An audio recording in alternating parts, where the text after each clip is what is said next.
In this video, we're going to be solving a 2x2 Rubik's Cube. I'm going to try to go over it in detail. If you already know how to solve a 3x3 using the methods that are given at the Rubik's Cube website, you may want to check out the other video I have where I don't go into as much detail because you already know the algorithms and I just kind of explain which ones you do at which points. So it's going to be a bit shorter, a bit quicker. Go ahead, check that out. But if you've never solved a Rubik's Cube, hopefully this video will go into enough detail to explain it to you.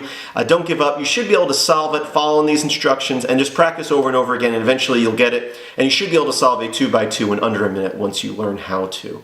So let's get started.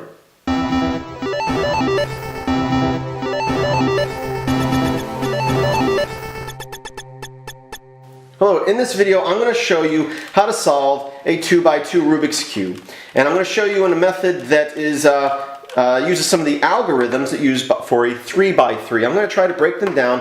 A 2x2 is definitely simpler than a 3x3 because you only have 2 layers to solve really, and there's going to be 4 algorithms you need to learn. So let's go ahead and get started. The first thing you need to do is you need to get the white side, but you need to realize you can't just get it white. You need to get the layers correct. So when you're solving a Rubik's Cube, you don't solve white side, red side, green side, orange side. You solve layer by layer. And we're going to do the same thing here, but we only have 2 layers. So we're going to get the white side, but we want to make sure that the colors match. And one thing you need to know about a Rubik's Cube is that the colors are always in the same place, proportionate to each other. So with a standard Rubik's Cube, you have the center square here, which never moves. So green is always next to red and across from blue. Orange is always next to white with yellow across from the white. And no matter how you move it, those center pieces never move. Now we don't have the center pieces on a 2x2 cube, but they're still in the same position. Blue is across from green, red is across from orange, and white is across from yellow. So I could do something like this. Let's see.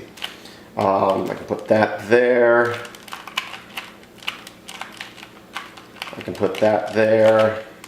And that there. And you might go, okay, I've got the white side, which if you continued at this point, you could actually still solve the cube, but it's going to make the end part a bit harder. Because you can see these colors don't match here. I want 2 green there, 2 red here, 2 orange here, and 2 blue here, or however they match up. So let's go ahead and fix this. I've already got 2 in the right place, that's easy enough to do. But what you need to do is you need to learn the algorithms. And the algorithm for doing the corner pieces is the same as doing the white corner pieces on the standard cube, and it's fairly simple. And so we have, when you're holding the cube a certain way, you're going to have a right side, a left side, an upper side, and a down side. And if I say to turn the right side, you're going to turn the right side clockwise. If I say right inverted, you're going to turn it counterclockwise. Same with the upper and the lower. So what I need to do now is I need to find the next white piece that goes here. And it can't just be any white piece. It can't be this white piece. It needs to be this one because we need the other one that has white and red on it. And there's only going to be one other one that has white and red. And so you're going to look for it, and you need to get it either in that spot, like so, or underneath it, like so. Now here, that is the correct piece, but it's turned the wrong way. So we need to do our algorithm to turn it the proper way. So what we're going to do here is the algorithm, which is right inverted, right, and down. So you just need to keep doing that until the piece falls into place. And it might take a couple tries, but it's those same 4 moves over and over again. So again, now we need to find the piece that has blue and white on it, which there's only one other piece, and we're going to put it underneath where it belongs. So it's under the corner where it belongs, and we're going to go right inverted, down inverted, and right. And that time it only took 1 time. But as long as you keep doing that algorithm over and over again, you will eventually get the corner piece in the proper spot. Next, we're going to start solving the yellow side. So at this point, what we need to do is we need to get a yellow dot, 1 yellow dot on top, which we don't have right now. So the next algorithm, what you're going to do is you're going to have 3 scenarios. Basically, there's actually more, but I'm going to simplify it here for you. You're going to have 2 on top, which you're going to put towards the back. You're going to have the yellows on the sides, so you'll either have 2 yellows here and 2 yellows here. Anything else other than 1 yellow dot, you're going to put 1 yellow dot in the front left here. So let's go ahead and do the next algorithm. So here we go, we're going to get the yellow side now, and the first thing we need to do is get a single yellow square up here, which right now we don't have any. You might not have any, you might have two diagonal, you might have two next to each other, or you have one, and we want to get one. So the way we get just one there to start off is we do one algorithm over and over again. And so again, you could have yellow squares on either side, yellow squares two in the back, anything else, put a yellow square up front here, and then you do this algorithm with those scenarios until you get a single yellow square on top.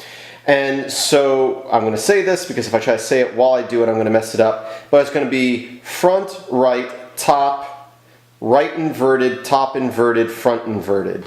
So front, right, top, right inverted, top inverted, front inverted.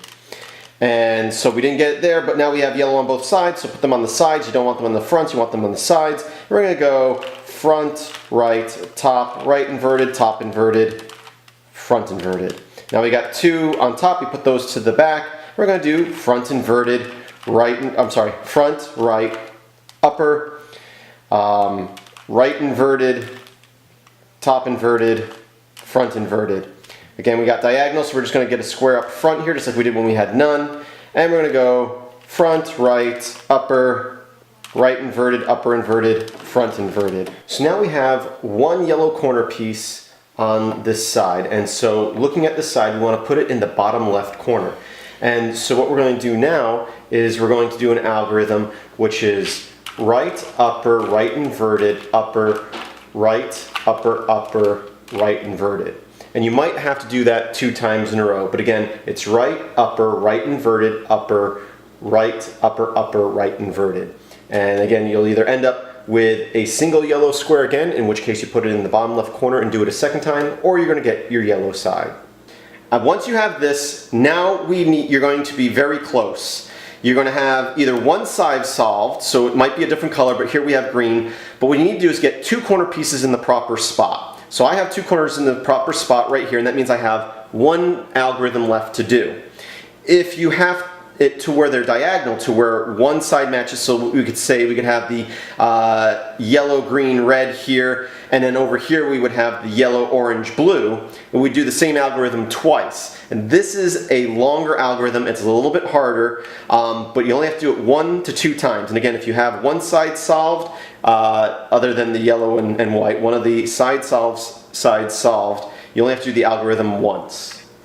And I'm going to say this not while I'm doing it, because if I try to say it while I'm doing it, I'm going to mess up. But it's right inverted, front, right inverted, back, back, right, front inverted, right inverted, back, back, right, right, upper inverted, which looks like this.